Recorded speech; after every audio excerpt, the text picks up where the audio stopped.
ओम नमो भगवते वासुदेवाय। ओम नमो भगवते वासुदेवाय। ओम नमो भगवते वासुदेवाय। नारायणं नमस्कृत्य नरं चैव नरोत्तमं देवीं सरस्वतीं व्यासं ततो जयमुदीरयेत्। नष्टप्रायेषु भद्रेषु नित्यं भागवत सेवया।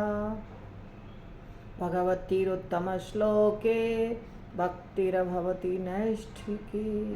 कृष्णाय वासुदेवाय देवकी नंदनाय च नंदगोपकुमाराय गोविंदाय नमो नमः।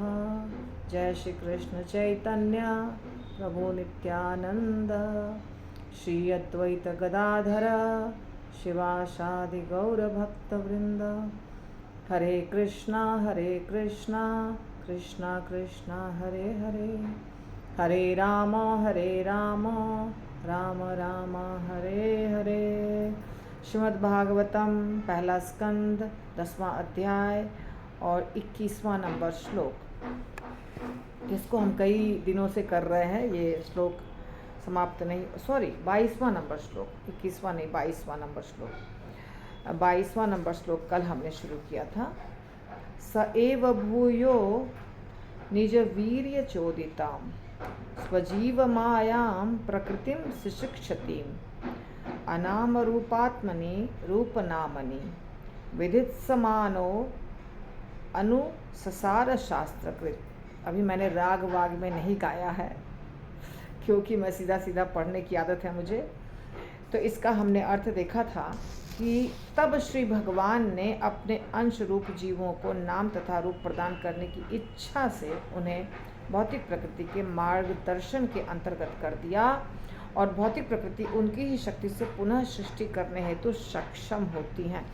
तो ये सब चर्चा कर रही हैं हस्तिनापुर की स्त्रियां।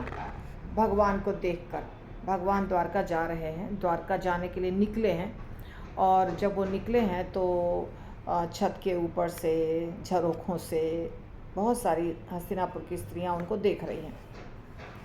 और जो ऐसी स्त्रियां हैं जो भगवान से परिचित हैं, या भगवान जिनके साथ थोड़ी लीला किए हैं, वैसी स्त्रियां तो सामने हैं। जैसे कुंती माता हैं, द्रौपदी माता हैं, या उत्तरा हैं, ये सब नज़दीक में हैं।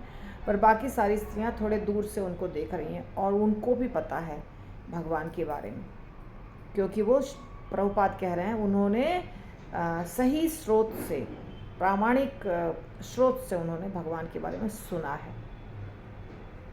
जब प्रामाणिक स्रोत से हम सुनते हैं तो ज्ञान परफेक्ट होता है। ज्ञान का मतलब ये नहीं है कि ज्ञान हमको पूरा होना चाहिए। पूरा कैसे हो जाएगा?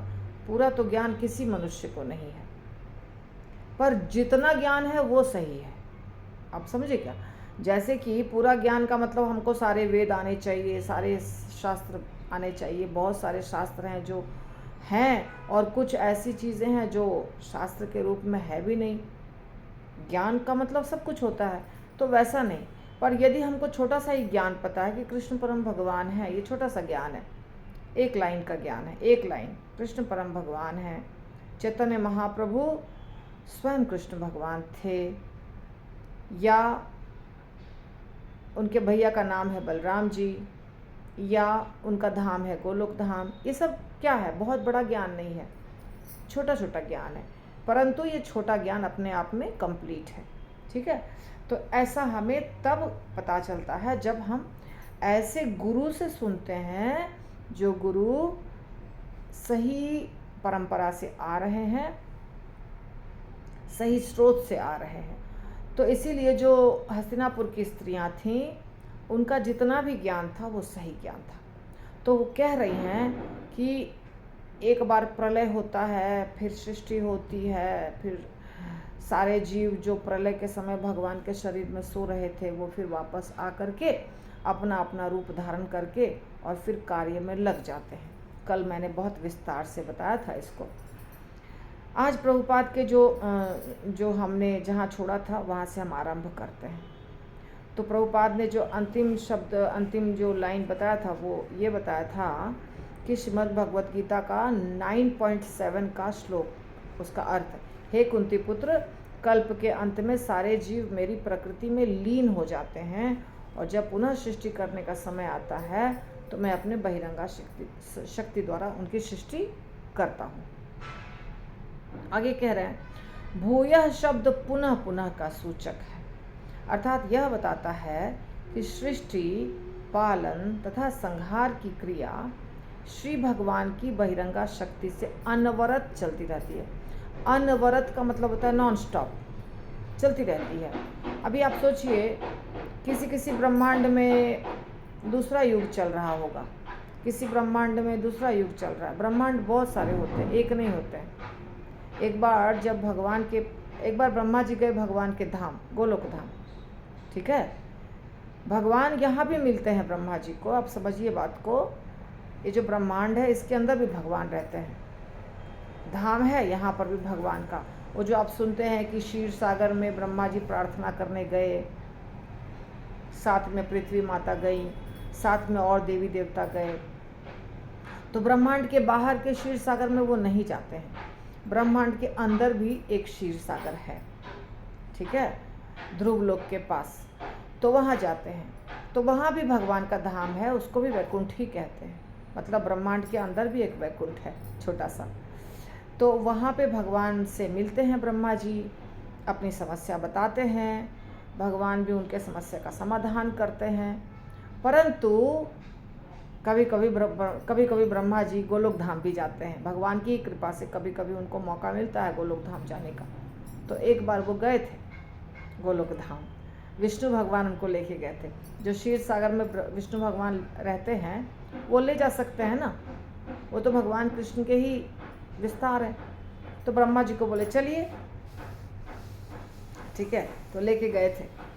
तो ब्रह्मा जी सोच रहे थे क्या कि मैं तो ब्रह्मा हूँ, मैं तो सृष्टि करता हूँ, तो मतलब सृष्टि करने वाला मैं ही हूँ। जैसे कि कोई समझ ले कि यदि मैं कुछ स्कूल का प्रिंसिपल हूँ या किसी कंपनी का मालिक हूँ, तो बस मैं ही मालिक हूँ और मेरे समान तो कोई है ही नहीं।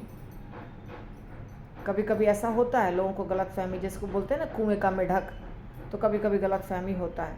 कुएं के मेढक को प्रभुपाद एक कथा सुनाते थे कि एक बार एक कुएं में मेढक था। हाँ, ये कथा प्रभुपाद के द्वारा सुनाया गया है, या भक्ति सिद्धांत सरस्वती महाराज भी सुनाए हैं। तो एक कुआं था, उसी कुएं में मेढक पैदा हुआ था। तो मेढक पैदा हुआ था तो उसने कुआं ही देखा था और कुछ देखा ही नहीं था। तो बाद में एक मेढक आया बाहर से। तो वो मेढक बाहर से आया, वो कहाँ था? वो समुद्र के पास से आया था। तो जब वो कुएं वाले मेढक से बात करने लगा, तो कुआं का मेढक बोला कि हम तो इसमें इतना पानी है इसके अंदर, देखो हम इसमें खूब उछलते हैं, कूदते हैं, नहाते हैं, इतना सुंदर पानी है। तो बड़ा वाला जो समुद्र के पास से आया था मेढक, वो बोला, अरे ये तो कुछ भी नहीं है, मैं जहाँ से आया हूँ वहाँ तो इतना बड़ा सागर है। तो कुआं वाला मेढक बोला, कितना बड़ा? इतना बड़ा? अरे तुम सोच नहीं सकते हो कितना ज़्यादा पानी है वहाँ। तो ये जो कुआं वाला मेढक था, वो अपना पेट फुला के, हाथ फैला के बताने लगा, इतना पानी। हंसी आ रही थी समुद्र वाले मेढक को कि क्या बता रहा है। तो अंत में कुआं वाला मेढक का पेट फट गया, लेकिन वो अंदाज़ नहीं लगा पाया समुद्र में पानी कितना होता है। अब मुझे नहीं पता समुद्र में मेढक रहता है कि नहीं रहता है, परंतु कथा में ऐसा ही है। तो कहने का मतलब है कि कुएं के मेढक को सिर्फ कुएं का ही पता रहता है, बाकी का पता नहीं रहता। तो इस कथा में ऐसा है कि ब्रह्मा जी को ये पता था, सत्य है, ये शास्त्र में है वर्णित, ये कथा प्रभुपाद ने नहीं बनाया है, गर्ग संहिता में है वर्णन कि ब्रह्मा जी गए हैं, गर्ग संहिता में वर्णन है। तो ब्रह्मा जी, वो मैंने भी पढ़ा है, तो ब्रह्मा जी जब गए वहाँ तो उनको लगा कि मतलब मैं तो ब्रह्मा हूँ, मैं तो सृष्टि करता हूँ, पहली बात तो ब्रह्मांड के बाहर निकले। अब ब्रह्मा जी की सृष्टि तो अंदर हुई है, ब्रह्मांड के अंदर सृष्टि हुई है, ब्रह्मांड के बाहर तो वो गए नहीं है कभी, इसके अंदर ही कार्य करते रहते हैं। 14 भुवन उन्होंने बनाया है, इतने जीवों को बनाया है, इतने सारे सांप बिच्छू कीड़े मकोड़े राक्षस देवता सब की सृष्टि की है उन्होंने। तो उनको लगता है मैं तो बहुत महान हूँ। परंतु जब वो यहाँ से बाहर गए भगवान विष्णु के साथ, और वो कहाँ गए, गोलोक धाम पहली बार। तो गोलोक धाम जब गए तो उन्होंने देखा, अरे ये तो गजब है, यहाँ तो भगवान कृष्ण लेटे हुए हैं। और उन्होंने एक जगह तो देखा कि बहुत सारे ब्रह्मा जी हैं, बहुत सारे ब्रह्मा जी। तो जब ये प्रवेश करने लग गए, अब ये लीला किधर है मुझे नहीं याद है, पर ये जब वो अंदर प्रवेश करने लगे कि मुझे भगवान से मिलना है, मुझे जाने दो, तो उनसे जो भी वहाँ थे वो पूछे कि कौन हो तुम? तो दिखता नहीं है, मैं ब्रह्मा हूँ। कौन से ब्रह्मा? तो इनको लगा कि अरे ब्रह्मा थोड़ी बहुत सारे होते हैं, एक ही होता है ब्रह्मा, मैं तो ब्रह्मा हूँ। तो पता चला बाद में इनको जब वेटिंग रूम में बैठाया है, ये थोड़ा कॉमेडी करके बताया गया है, शास्त्र में ऐसा कॉमेडी करके नहीं है कि वहाँ जब बैठाया गया कि चलो ठीक है थोड़ी देर के बाद भगवान से मिलने देंगे, तो वहाँ बहुत सारे ब्रह्मा बैठे हुए थे। किसी का 4 सिर, इनका 4 सिर था, किसी का 10 सिर, किसी का 100 सिर, किसी का 1000 सिर। अरे इतने सारे ब्रह्मा हैं, इतने सारे सिरों वाले ब्रह्मा होते हैं क्या? तो ऐसा ब्रह्मा जी को लगा कि अरे मुझे तो कुछ भी पता नहीं, भगवान तो। और गर्ग संहिता में जो वर्णन है वहाँ तो मैंने सुनाया है कथा में आप लोगों को, कि वहाँ देखते हैं कि कैसे भगवान कृष्ण के शरीर में सब जाके विलीन होते हैं। महाविष्णु विलीन होते हैं, गर्भोदक्षाय विष्णु विलीन होते हैं, क्षीरदक्षाय विष्णु विलीन होते हैं, ये सब देखा है। तो सृष्टि जो होती है वो बार बार होते रहती है, और ये प्रक्रिया बार बार चलते रहती है। इस ब्रह्मांड में अभी कुछ चल रहा है, कुछ भी चल रहा है। जैसे कि इस ब्रह्मांड के अंदर हमको सिर्फ धरती का पता है कि धरती पे क्या चल रहा है, दूसरे लोकों में अलग अलग कुछ चल रहा होगा। परंतु इसके सिवाय जो ब्रह्मांड है, जैसे कि अभी मैंने बताया 100 सिर वाले ब्रह्मा जी, 1000 सिर वाले ब्रह्मा जी भी हैं, और हमारे ब्रह्मांड के ब्रह्मा जी 4 सिर वाले हैं। तो दूसरे ब्रह्मांड में भी कहीं सतयुग चल रहा है, कहीं कलयुग चल रहा है, कहीं त्रेता चल रहा है, कहीं द्वापर चल रहा है, कहीं भी हो सकता है कुछ भी। अनवरत नॉन स्टॉप चलता रहता है, सब कुछ चलता रहता है, एक साथ सब कुछ चलता रहता है। हजारों लाखों करोड़ों ब्रह्मांड में सृष्टि हो रही है, प्रलय हो रहा है, फिर से सृष्टि हो रही है, फिर से प्रलय हो रहा है। सारे जीवात्मा शरीर प्राप्त कर रहे हैं, फिर सबका शरीर समाप्त हो रहा है, फिर नया शरीर प्राप्त कर रहे हैं, फिर सबका शरीर समाप्त हो रहा है। ये जो जैसे कि पानी के ऊपर झाग होता है और झाग फिर फूट जाता है, समाप्त हो जाता है, इसी प्रकार ब्रह्मांड पैदा होते हैं, ब्रह्मांड समाप्त होते हैं, ब्रह्मांड पैदा होते हैं, ब्रह्मांड समाप्त होते हैं, चलता रहता है महाविष्णु के श्वास से। अब हमारे लिए लगता है कि हम बहुत बड़े, मतलब बहुत लंबी आयु जी रहे हैं, बहुत सारी चीज़ें उसमें हो रही है, ये क्योंकि हमारा शरीर छोटा है, हमारी उम्र कम है, उसमें ही हम सब तैयारी किए हैं। पर आप सोचिए, अगर ये बात समझ में नहीं आ रही है तो आप सोचिए कि एक कीड़ा कितना दिन जीता है, एक पक्षी कितना दिन जीता है, या एक हमारे सामने ही चूहा, बिल्ली, कुत्ता कितना दिन जीता है। तो वो भी अपनी दुनिया उसी में बनाता है ना। अभी हम जाते हैं गांव बहुत दिनों के बाद, 6 महीना साल भर के बाद, तो मेरे घर में, जो मेरा घर है खास करके, उसमें बंद रहता है वो लगातार 6 महीना साल भर। तो उसका जो ग्रिल है, दरवाज़ा है, सब जगह मिट्टी का इतना लंबा लंबा लंबा लंबा घर बना के रखते हैं कीड़े। उसके अंदर कीड़े का अंडा रहता है, कभी कभी कीड़ा रहता है, वो उसका घर है, उसकी दुनिया है, उसका संसार है। हम फिर उसको कोई चीज़ से, पानी वानी से डाल के उसको तोड़ के साफ़ करते हैं, गंदा कर देते हैं पूरा। तो उसकी दुनिया तो वही है ना, हमारे लिए वो गंदगी है, पर उसके लिए तो वो दुनिया है। उसने मिट्टी लाया, घर बनाया, उसके अंदर अंडा दिया, फिर अंडे से बच्चा हुआ, उसकी दुनिया है।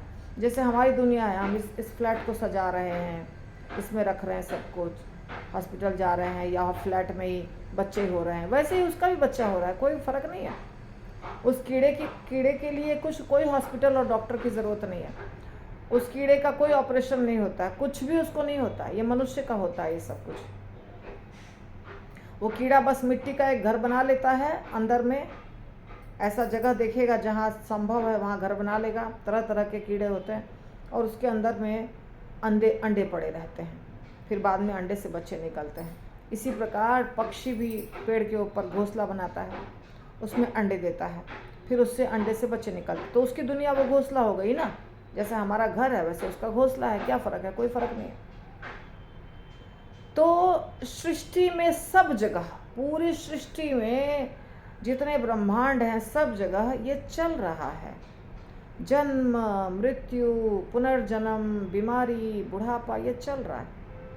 ऐसा नहीं कि हम बूढ़े हो रहे हैं, गाय बूढ़ी हो रही है, कुत्ता बूढ़ा हो रहा है, पेड़ बूढ़ा हो रहा है। आप देखिए, पेड़ बूढ़ा हो जाता है फिर टूट के गिर जाता है।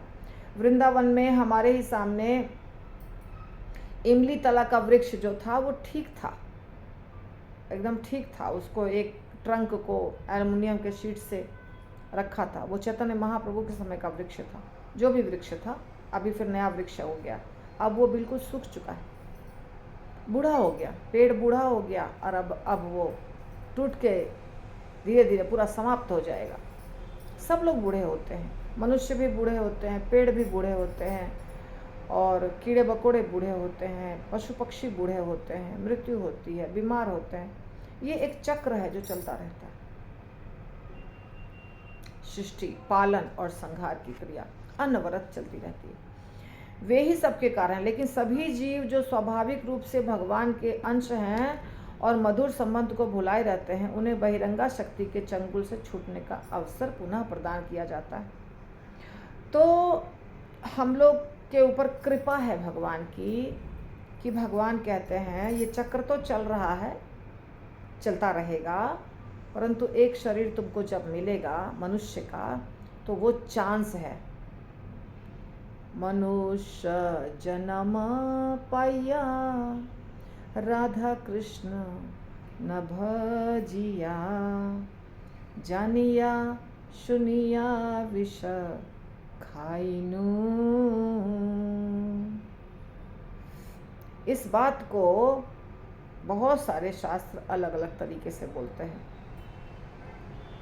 मनुष्य जन्म जब मिल गया है, उसको अगर हम वेस्ट कर देते हैं, बर्बाद कर देते हैं, तो सबसे बड़े मूर्ख हम हो गए। इतना बड़ा मूर्ख दुनिया में कोई नहीं। मनुष्य जन्म क्या है? अनमोल, उसकी कोई कीमत नहीं है। और वो भी भारत भूमि में। चैतन्य महाप्रभु कहते हैं, भारत भूमि ते जन्म होइलो जार। हाँ, भारत भूमि ते जन्म होइलो जार, भूल गई, मनुष्य जन्म सार्थक करो करी पर उपकार। जिसका भारत भूमि में मनुष्य जन्म हुआ, भारत भूमि ते मनुष्य जन्म होइलो जार, मनुष्य शरीर हुआ और भारत में हुआ, तो जन्म सार्थक करो कोरी पर उपकार। तो उस शरीर को सार्थक बनाओ दूसरे का उपकार करके। खुद का तो करो ही, दूसरे का भी करो, क्योंकि तुमको एक शरीर मिला है, वो भी कहाँ? भारत में, जहाँ पे भगवान अलग अलग रूपों में अलग अलग स्थानों पर लीला किए हैं प्रकट होकर के। जगन्नाथपुरी में भगवान अलग लीला किए हैं, द्वारका में भगवान अलग लीला किए हैं, वृंदावन में भगवान अलग लीला किए हैं, अयोध्या में लीला किए हैं। फिर साउथ इंडिया में भी बहुत सारे मंदिर हैं अलग अलग स्थानों पर जहाँ लीलाएं हुई हैं। बालाजी भगवान, तिरुपति, तिरुमला, वहाँ पे लीला, इतनी सारी लीलाएं अलग अलग स्थानों पर भगवान ने की है। तो यहाँ जो जन्म लिया है वो कितना, उसके लिए कोई मुश्किल है क्या? भारत भूमि में जिसका जन्म हुआ है, वो चाहे भले मुसलमान हो, सिख हो, ईसाई हो, कुछ भी हो। सिख तो खैर हम ही लोग के धर्म से निकला हुआ एक ब्रांच है, कोई ज़्यादा मुश्किल नहीं है उसके लिए। वहाँ तो नाम भी है, देखिए गुरु गोविंद सिंह, ऐसा उनमें तो भगवान का नाम है भी।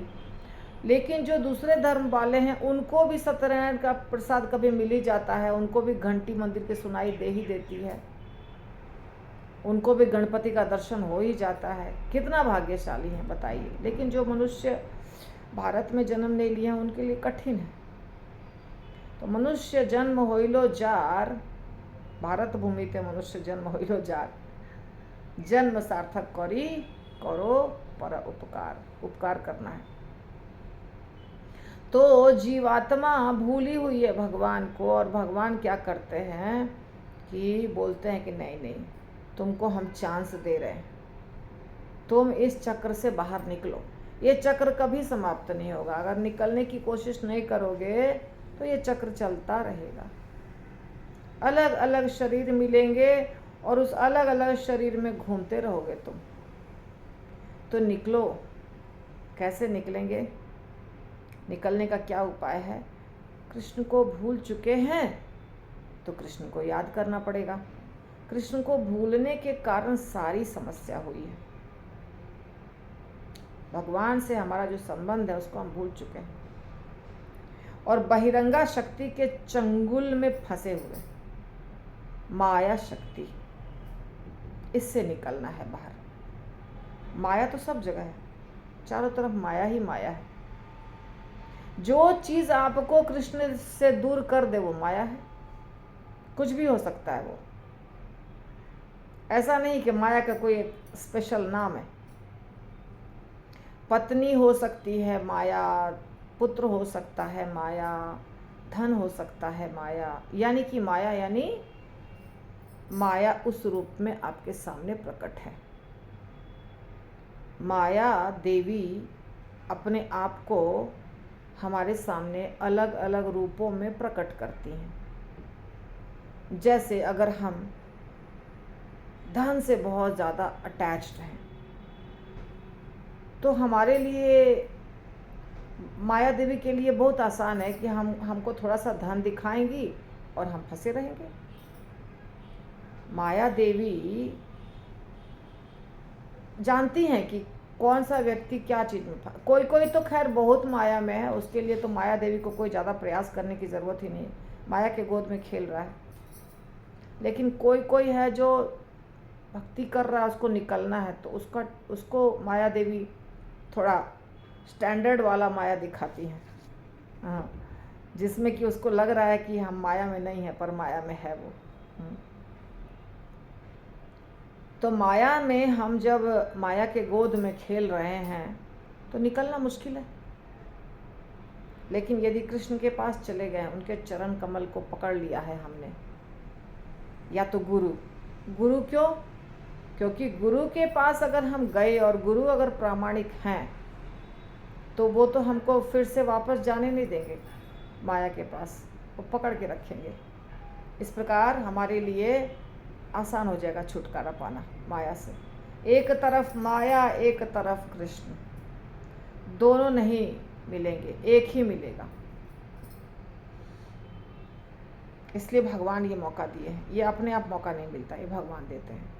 और जीव की चेतना को पुनर्जागृत करने हेतु शास्त्र की सृष्टि भी भगवान ही करते हैं। शास्त्र कौन देता है? भगवान के ही वचन हैं। जितने भी शास्त्र हैं वो भगवान के वचन हैं। भगवान बहुत कृपालु हैं, बहुत मतलब बहुत, इतने ज़्यादा कृपालु हैं, इतने ज़्यादा कृपालु हैं कि मतलब उनके कृपा की, उसका वर्णन नहीं किया जा सकता। बहुत ज़्यादा कृपालु है। थोड़ा सा जिसको देखते हैं ना कि ये थोड़ा सा चाह रहा है, हल्का सा चिंगारी है इसके अंदर, किस चीज़ की? श्रद्धा की, श्रद्धा रूपी चिंगारी, उसको बढ़ाते हैं भगवान। बहुत तरीके से उसको बढ़ाते हैं, संभालते हैं, और फिर उसको परमात्मा के रूप में बैठे बैठे कभी किसी से मिलवा देंगे, कभी वैष्णव से मिलवा देंगे, कभी किताब आ जाएगा सामने में, कभी कोई मंदिर वो चला जाएगा, और फिर वो उसके अंदर जो छोटी सी श्रद्धा रूपी चिंगारी थी उसको भगवान बड़ा करते हैं। तो भगवान ऐसे करके चाहते हैं कि सब जीवात्मा उनके धाम चले जाए। बद्ध जीव के लिए वैदिक शास्त्र दिशा निर्देश करने वाला है, जिससे वह भौतिक जगत तथा भौतिक शरीर के सृष्टि तथा संहार के पुनरावर्तन से मुक्त हो सके। पुनरपि जननम पुनरपि मरणम पुनरपि जननी जठरे शयनम, यह संसारे भवदुस्तारे कृपया पारे पाहे मुरारे। तो बार बार माता के गर्भ में जाना, बार बार शरीर प्राप्त करना, बार बार गोल गोल चक्कर घूमना, गोल गोल चक्कर घूमना, इस सब से छुटकारा दिलाते हैं भगवान शास्त्रों को भेजकर। इसीलिए शास्त्रों को जानना अति आवश्यक है। जब हम बहुत बड़ी मुसीबत में फंसेंगे, जो अवश्य सब फंसते हैं, बहुत बड़ी मुसीबत होती है। कैसी कैसी मुसीबत होती है। बाल बच्चा परिवार सबके पास है, ठीक है, हम सब गृहस्थ हैं, तो बाल बच्चा परिवार जो है उसमें हम मगन रहते हैं, उसमें हम बहुत दिनों तक, तो बाल बच्चा परिवार में हमारा समय कटता है और हम माया में मस्त खेलते रहते हैं। बहुत सारे गाने बने हैं इसके ऊपर, कविताएं हुई है बहुत से। क्या कहते हैं, बुढ़ापा नींद भर सोया, जवानी, क्या क्या एक गाना वगैरह भी है ना। बचपन खेल में बीता, जवानी नींद भर सोया, बुढ़ापा देख कर रोया। ये फिल्म का गाना है, पर सही है। लेकिन बाद में बुढ़ापा देख कर रोया क्यों? क्योंकि जब बच्चे बड़े हो जाएंगे तो सबसे बड़ी समस्या तभी आती है जब बच्चे बड़े हो जाते हैं। बच्चे की तो कोई गलती नहीं, मैंने इसके ऊपर सेशन भी दिया सुबह में। बच्चे की गलती नहीं है, बच्चे की गलती बिल्कुल नहीं है। ये है परिस्थिति, समय, काल, देश, कि बच्चे को फिर अपनी दुनिया बनानी है। वो अपनी दुनिया में व्यस्त हो जाता है और माँ बाप को लगता है अरे इनके लिए पूरा जीवन बर्बाद किया और अब ये हमको पूछते नहीं। तो वो जो दुख का समय होगा, सबके जीवन में आएगा, हमारे जीवन में आ चुका है या आएगा, उस समय आपको सिर्फ और सिर्फ शास्त्र काम देगा, सिर्फ और सिर्फ शास्त्र। क्योंकि शास्त्र के रूप से यदि आप मजबूत हैं तो कोई दुनिया की ताकत आपको हिला नहीं सकती है, अगर शास्त्र को ठीक से समझे हैं तो। परंतु यदि शास्त्र को सिर्फ इसीलिए पढ़ा कि मंदिर में हमको कुछ नाम ख्याति वगैरह चाहिए और अंदर से शुद्धिकरण नहीं हुआ तो फिर बेकार हो जाएगा, फिर कुछ काम नहीं करेगा शास्त्र। इसीलिए शास्त्र का ज्ञान प्राप्त करना है, परंतु इस बात का हमेशा ध्यान रखना है कि हमको मंदिर में पोस्ट पोजीशन नहीं चाहिए, कहीं पे नहीं चाहिए, कहीं पे नहीं चाहिए। जैसे अमानी न मान देना कीर्तनीय सदाहरी। हमेशा कीर्तन कौन कर पाएगा? जो सम्मान की अपेक्षा नहीं करेगा और दूसरों को सम्मान देगा, वही कीर्तन कर पाएगा। नहीं तो कीर्तन ही बंद हो जाएगा। अगर हमको सम्मान चाहिए सब जगह, तो वो तो माया देवी तो तुरंत 2 मिनट में वो खेल खेल देंगी। अपमान हो जाएगा, हो गया, हमारी भक्ति समाप्त।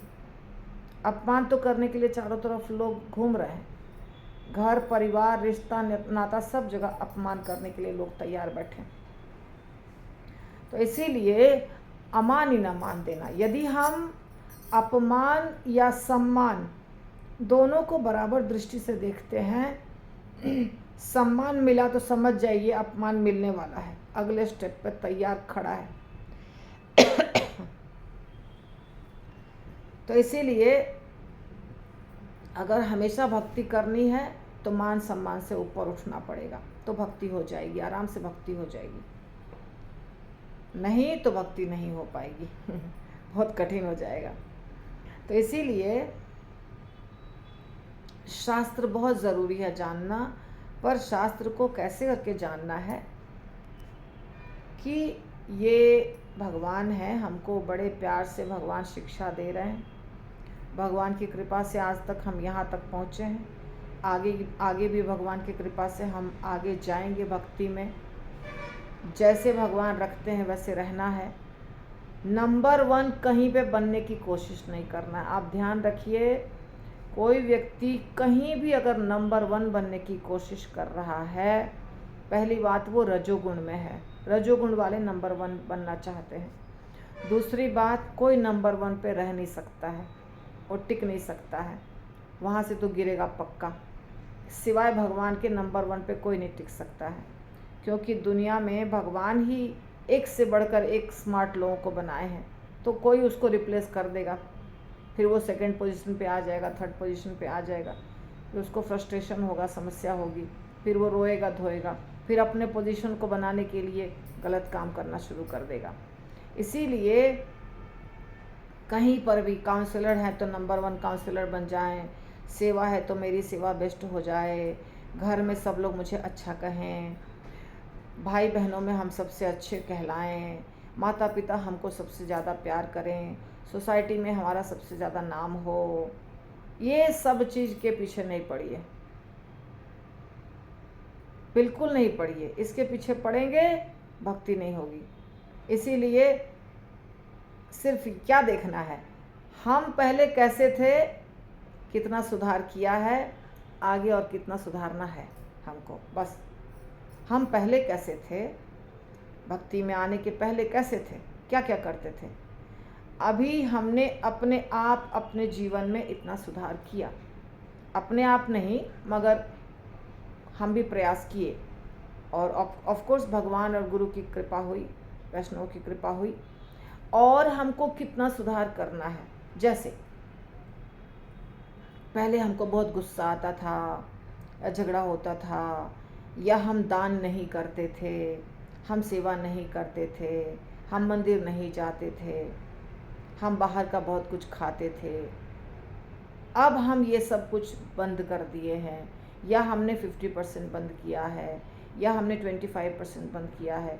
अभी और 75% आगे जाना है, और हमें अच्छा बनना है, और अच्छा बनना है, और अच्छा बनना है, त्रिनादपि बनना है, सबसे प्रेम करना है, सबके दुखों को समझना है, किसी को दुख देना नहीं है। ये सब सुधार करना है ना हमको अपने आप में। तो उसके ऊपर काम करिए। उसके ऊपर काम करेंगे ना, पूरे जीवन कभी भी आपको फ्री टाइम नहीं मिलेगा, क्योंकि इसके ऊपर बहुत बहुत कार्य करना है, बाकी है जो हम नहीं कर पाए। तो इसीलिए कंपटीशन में नहीं रहिए। कंपटीशन में क्या कंपटीशन करना है, अपने से आप, अपने आप से कंपटीशन करना है। पहले मैं कैसी थी, कैसा था, आज हम कैसे हैं, और कल हमको कैसा होना है, उसके ऊपर हमको सेवा करनी है, वही कार्य करना है। श्रील प्रभुपाद की जय। निताई गौर आनंदे हरि हरि बोल। श्रीमद् भागवतम की जय।